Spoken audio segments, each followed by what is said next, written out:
Before we go to our next guest segment, we do have a special bit of information to pass on. We've seen a lot of you folks up here the last couple of days visiting the customer service people in the front office here on the third floor, talking about some issues and problems with your cable TV system here in the community. Apparently a piece of equipment, or some pieces of equipment, didn't re-trigger when a special signal was sent down the other night. So if you're having problems with your television, especially if you have one of the cable boxes, here's the number to call for information on the broadband, and that number is 268-2580. We do have some of the staff here from the third floor and some of the customer relations people standing by to answer those calls and try and talk you through this situation. So we've had a whole stream of people up here the last day and a half with cable box in hand in some cases, trying to figure out what's going on. Apparently there was a signal sent down from the manufacturer, and some of the boxes did not re-trigger. So you can find out more information and get hopefully some help with that by giving them a call. Again, that broadband office phone number, 268-2580,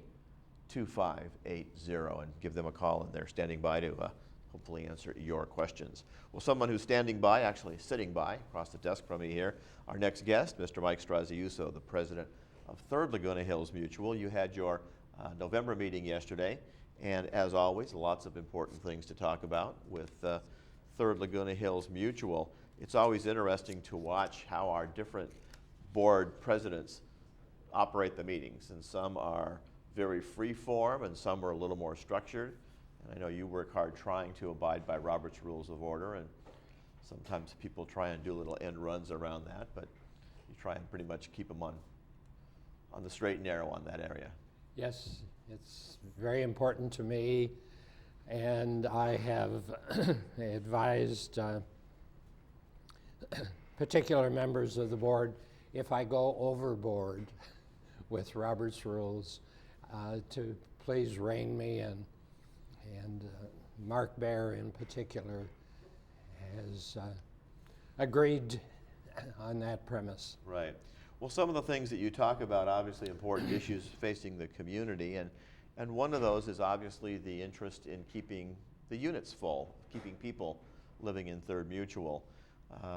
Ray So, your treasurer, gives a financial report each month and also talks about people moving in, and I guess the whole real estate market has begun a bit of a turnaround, perhaps with even some new construction going on in neighboring cities. So you want to work hard to keep people in here, but you also want people to be able to afford to live here. So as often happens is you do some fine tuning on your financial requirements for living in Third. Fine tuning, as a matter of fact, we maintain status quo, okay? The discussion was, we're obliged to review that every 2 years. Well, we haven't reviewed it in a number of years. Why are we? Well, we're fulfilling the requirements, but you didn't make any changes. Yeah. Yes. Letter of the law. Yes. It's interesting because for many years it was strictly based on the individual that was going to be moving here on their yearly income, whether it was from investments, Social Security, 401k, whatever it might be, and along with the ability to pay for the house. A few years ago, got added to that was some helpers, some CoSigners that might be along the way as well, and we're finding out that some people do that as well. Requirements for those individuals are even more stringent, albeit they haven't changed. It's still significant amounts of money that it takes to get those CoSigners on the paperwork. Yes, CoSigners are important, but it's also important where we have, my goodness, excuse me, we have individuals who buy multiple units, and their financial requirements vary. So it's the people who are going to occupy and people who are going to invest, and we have CoSigners. Right. As a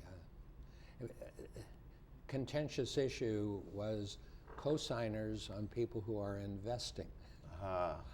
And that variation has raised some questions. Right. Unlike United, where you're limited to only one unit at a time, so Third, you have multiple ownerships. Yes, we do. Right. Well, as people move in, they obviously want to make some improvements perhaps in the home, and one of the more popular ones that's coming on lately is in the energy area, solar panel installation, and because this has become more popular, more people want to do it, you're in the process of actually setting up a group to study this and look into it. I guess you've had numerous requests and several installations already of solar panels in the community. Yes, we do. And the contentious issue is when you have a multi-story building and the roof is then divided, and if you only have one person in a 6-unit, how do you allocate space and how do you make sure that it's fair across the board? So we have our attorney working on setting up some guidelines for us. In the meantime, we have one in particular, a very anxious owner who is in a 6-unit building, and his salesman, who fancies himself as our consultant, and the conflict of interest is interesting because at one point he said to us, look, I'll do the study for you, I'll show you the regulations, all I want is that you guarantee that I get the sales. It was a killer statement, but he's hanging in there trying to get this particular sale approved. Yeah. Well, it becomes even more complicated when you have a 3-story building with 24 or 36 units in it, because maybe more than one person wants to put that solar panel up there. I think Sherry Harn pointed out yesterday that as the units become more efficient and smaller, having multiple sets of these on top of buildings may become less of an issue, but right now it takes quite a bit of panel size, shall we say, to generate a household electricity. So you may have some fitting issues as well. We may end up with multiple storage, multiple solar panels on the same building as well. Well, there's another facet to it, and that is when we re-roof. Those panels have to be taken off and reinstalled. Yeah, that gets expensive. Speaking of re-roofing, you had a gentleman get up yesterday and talk about apparently a change has taken place in the style and type of tile that's being installed on the roofs. Was that a board decision to save money, to go to a different type of tile? You're in a subject that I do not have the background to respond, but there is a gentleman that I have talked with frequently who takes that position that we are going from clay tile to concrete tile. Concrete, is that the right term? Cement, Cement. Yeah. And he is so against that process. You're taking my beautiful clay tile off and I don't have a leak. Yeah. And there is a article in the most recent CAI magazine on that issue, and that clay tile has 50 plus years of life, and he's demanding why we are. So I'm sure that we will be defending our position or making it more flexible. More discussion to come on that one. Something else that's new, or newer at least, is the what's being done when areas get refinished as far as the entry areas and some of the parking areas and some of the median strips. Something that we've seen on the outside, and we're seeing it here as well, is the pavers. And those are becoming popular, and some people think they're a great idea, and some people think they're maybe a little excessive, so the board's, again, coping with that. It has been very contentious in Third Mutual.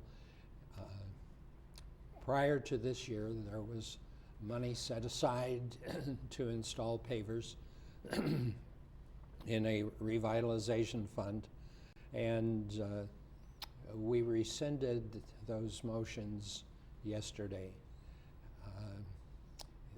It sounds good when they tell us It'll be $100,000 for 10 cul-de-sacs, okay, on the famous one hand. On the other hand, we have over 120 cul-de-sacs.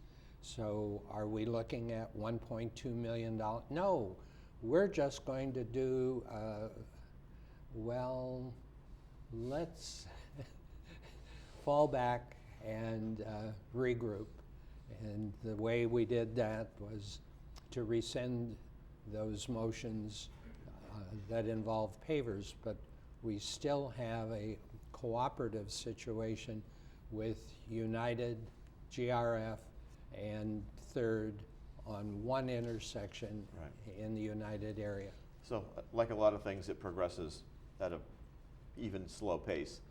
And thinking about things That's before we make decisions. very profound. Well, I've worked here a couple of years, so I kind of can say that. We are unfortunately out of time. We do want to let you folks know, in spite of the fact we're going to be off the air tomorrow, we are going to program that tape to show tomorrow, so people will see your replay tomorrow, perhaps in between football games and turkey sandwiches and leftovers. Usual time, Thursday at 1:30, will be a replay of your Third Mutual meeting tomorrow.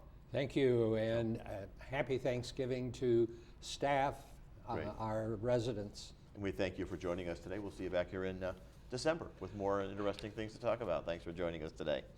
We'll be coming back with more news and more guests as our Wednesday program continues for you right here on Channel 6 TV.